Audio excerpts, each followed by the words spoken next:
ሰላም ውድና የተከበራችሁ የቲጂ ዩቲዩብ ቻናል ተከታዮች እንዴት ናችሁልኝ? ይመስገን እኔ በጣም ደህና ነኝ። ዛሬም እንደተለመደው በሌላ ቪዲዮ መጥቻለሁ። ዛሬ እንግዲህ ይዤላችሁ የመጣሁት ረመዳን እየተቃረበ ስለሆነ ብዙ ጊዜ በሙስሊሞች ወይም በአረቦች በጣም ተወዳጅ የሆነው እንዲሁም ደግሞ ሁልጊዜ በፍጡር ሰዓት ከማዕዳቸው የማይጠፋው ቆንጆ የጌማት አሰራር አሳያችኋለሁ። ብዙዎቻችሁ በውስጥ መስመር የጌማት አሰራር አሳይን ብላችሁኛል። እንዲሁም ደግሞ ብዙዎቻችሁ ጌማት ሞክራችሁ አልተሳካላችሁም። በዚህ መንገድ ስሩትና በአንዴ እንዴት ቆንጆ ጌማት መስራት እንደምትችሉ የምታዩ ይሆናል ማለት ነው። እሺ ጓደኞቼ፣ ወደ አሰራሩ ከመሄዴ በፊት ለቻናሌ አዲስ የሆናችሁ ቪዲዮን አይታችሁ ከወደዳችሁት ላይክ፣ ሼር፣ ሰብስክራይብ አድርጉ።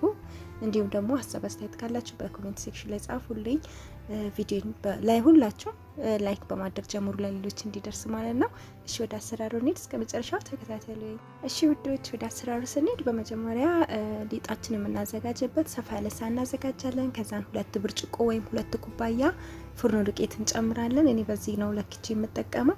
ከዛን 3 የሾርባ ማንኪያ የወተት ፓውደሩን እንጨምራለን። 1 የሾርባ ማንኪያ ደግሞ ካሜራ፣ 1 የሾርባ ማንኪያ ስኳር፣ 1 የሾርባ ማንኪያ ደግሞ ንሻ ወይ ደግሞ የደቀቀ የበቆሎ ዱቄት እንጨምራለን። 1 የሾርባ ማንኪያ እንዲሁም ግማሽ የሾርባ ማንኪያ ቤኪንግ ፓውደር እንጨምራለን። ግማሽ ሲኒ ዘይት እንጨምራለን። ከዛን ትንሽ ጨው እንጨምርና ውሃ እየጨመርን እንግዲህ እያየን እናቦካለን ማለት ነው። ሊጣችን ግን እንደ ዶናት ወይም ለዶናት እንደምናቦካው እንዲሁም ደግሞ ለሌላ ለፉጣይር ለቢዛ እንደምናቦካው ወፍራም መሆን የለበትም። ከዛ ትንሽ ቀጠን ማለት አለበት። ነገር ግን ማወቅ ያለባችሁ በጣም መቅጠንም የለበትም መወፈርም የለበትም ማለት ነው። ሊጣችን ለስለስ ባለ መንገድ ነው የምናዘጋጀው። ቀጠን ማለት አለበት ስላችሁ በጣም መቅጠንም የለበትም ማለት ነው። እንደምታዩት ውሃውን እያየው እየጨመርኩ ሄዳለሁ ማለት ነው። የውፍረቱ መጠን እንግዲህ እንደምታዩት እንደዚህ ነው መሆን ያለበት። ስናቦካ እንግዲህ እንደዚህ እንደምታዩት በዚህ መልኩ እንደዚህ እየመታን እናቦካለን ማለት ነው።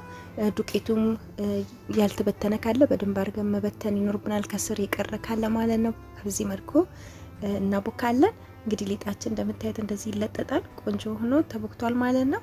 ታዲያ አሁን እሱን ለ45 ደቂቃ እንዲቦካ ቁጭ አደርጋለሁ። አሁን ሺራውን ነው ማዘጋጅላችሁ ማለት ነው። ሺራ ለማዘጋጀት እዚህ ጋር ንጹህ ድስት ካዘጋጀን በኋላ 2 ብርጭቆ ስኳር፣ ነጭም ስኳር እንጨምራለን። ከዛን 1 ብርጭቆ ውሃ እንጨምራለን ማለት ነው። እዚህ ጋር ማማሰል የለባችሁም። ስኳሩ ከፍ ካለ ከውሃው ዝቅ እንዲል ወይም ወደ ውስጥ እንዲወርድልን ብቻ ነው በማንኪያ እንደዚህ የምናደርገው እንጂ አናማስልም ማለት ነው። ለስለስ ባለ ሰዓት ላይ እንደዚህ መንተክተክ ሲጀምር ምንድን የምናደርገው ግማሽ ሎሚ እንጨምራለን። ሎሚው ፍሬ ካለው እንደዚህ ፍሬውን ለይተን እናወጣና ውሃውን ብቻ ሎሚውን ግማሹን ሎሚ እንጨምራለን ጨምቀን ማለት ነው። በዚህ መልኩ እንደምትመለከቱት በነገራችን ላይ ይሄ ሺራ በጣም ቆንጆ ቴስት ነው ያለው። ለበስቡሳ ለተለያዩ ጣፋጮች መጠቀም ትችላላችሁ። ቀጣይፍ ለሚባለው ስዊት ጣፋጭ እንዲሁም ለብዙ ነገር መጠቀም ትችላላችሁ ማለት ነው። ከዛን እዚህ ጋር እንግዲህ 6 ፍሬ ወይም 5 ፍሬ የሚሆን ሄል ያልተፈጨ ፍሬውን ጨመርኩኝ። ከዛን ትንሽ ዛፈራን ጨምሬያለሁ። ከዛን እንግዲህ ለ5 ደቂቃ ወይ ለ6 ደቂቃ በለስለስ ባለ እሳት እንዲፈላ እተዋለሁ ማለት ነው። ከዛን ሳቴን አጠፋለሁ። ልክ ከለሩ እንደዚህ ሲሆንልን እዚህ ጋር ሰፋ ያለ ሳህን ላይ እንጨምራለን ማለት ነው። እንደምትመለከቱት ይሄን ይመስላል። ሺራው በጣም ምርጥ ነው። ለብዙ ነገር መጠቀም ትችላላችሁ በዚህ መንገድ አዘጋጅታችሁ።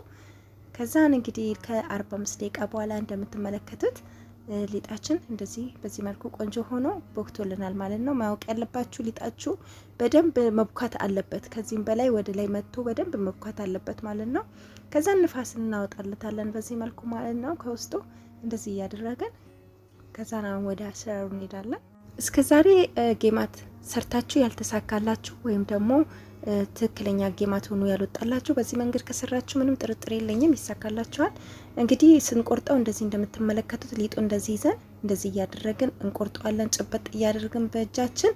ከዛን ማንኪያችንን ደግሞ እንደዚህ እንደምታዩት ዘይት ውስጥ እየነከርን በማንኪያ እንቆርጣለን ማለት ነው። እንደምትመለከቱት ልክ እንደዚህ ማለት ነው። ከዛን ዘይት ውስጥ እንደዚህ እንከታለን ማለት ነው። ጭብጥ እያደረግን በእጃችን በማንኪያው እንዲህ እየቆረጥን። ነገር ግን እዚህ ጋር ቅርጹ የሚበላሽባችሁ ለምንድን ነው? እዚህ ጋር እኔም አንዳንዴ በየመሀሉ እየረሳው ነበረ። አንዳንዱ ጌማቶች ትንሽ ቅርጻቸው ልክ አልመጣልኝም ወይም ደግሞ የተለያየ ቅርጽ ይዟል ማለት ነው። ምክንያቱም እዚህ ጋር ልክ እጃችሁ እንዲህ እየጨበጣችሁ ጭብጥ እያደረጋችሁ ስትቆርጡት አንዳንዴ እየረሳችሁ ዘይት ውስጥ ሳትነክሩት ማንኪያውን ትቆርጡታላችሁ ሊጡ ማለት ነው። ስለዚህ ሊጡ ምንድነው እዛ ዘይት ውስጥ ስታደርጉት ከማንኪያው ጋር ይጣበቅና ለዛ ነው ከለሩ እንደዛ ወይም ደግሞ ቅርጹ እንደዛ የሚሆንባችሁ። ሶሪ ከለሩ ሳይሆን ቅርጹ እንደዛ የሚበላሽባችሁ። ስለዚህ እኔም በየመሃሉ እየረሳው ስለነበረ ነው ያን እምላችሁ። ግን እያንዳንዱ ሊጥ በእጃችሁ ጭብጥ አድርጋችሁ በማንኪያ በምትቆርጡበት ሰዓት በእያንዳንዱ ላይ ምንድነው ማንኪያውን ዘይት ውስጥ ማንከር አለባችሁ፣ ቶሎ በቀላሉ ወደ መጥበሻ ወይም ወደ ዘይቱ እንዲወርድላችሁ ማለት ነው። ከዛ እንደምታዩት እንደዚህ ዋናው ነገር ማወቅ ያለባችሁ ደግሞ ጌማቱን ጌማት የሚያደርገው አሪፍ ወይም ክራንቺ እንዲሆንላችሁ ከሽ ከሽ እንዲያለ እንዲወጣላችሁ ከላይ ከሽ ከሽ እያለ ከውስጥ ደግሞ ሶፍት ሆኖ እንዲወጣላችሁ ማወቅ ያለባችሁ ነገር ዘይቱ በጣም ለስለስ ባለ እሳት ነው መጥበስ ያለባችሁ ከመጀመሪያ እስከ መጨረሻ። በጣም ቀዝቃዛ በቃ በጣም ሚዲየም የመጨረሻ ሚዲየም ማለት ነው።